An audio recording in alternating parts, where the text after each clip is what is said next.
Lahat naman ng ginagawa nitong BBM gang na ito, political. Impeachment niya yan, political. Itong sa, what do you call this, EJK, political din ito.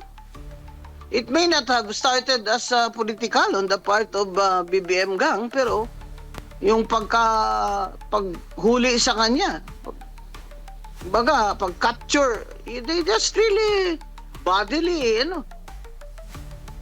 whisked him to the Hague. That's political. Kasi may choice doon si BBM na hindi niya ibigay. Tingnan niyo ang Israel. Tingnan niyo yung si Putin. Kasi they are strong countries. They are powerful countries. Ba't ka rin surrender ng citizen namin sa inyo?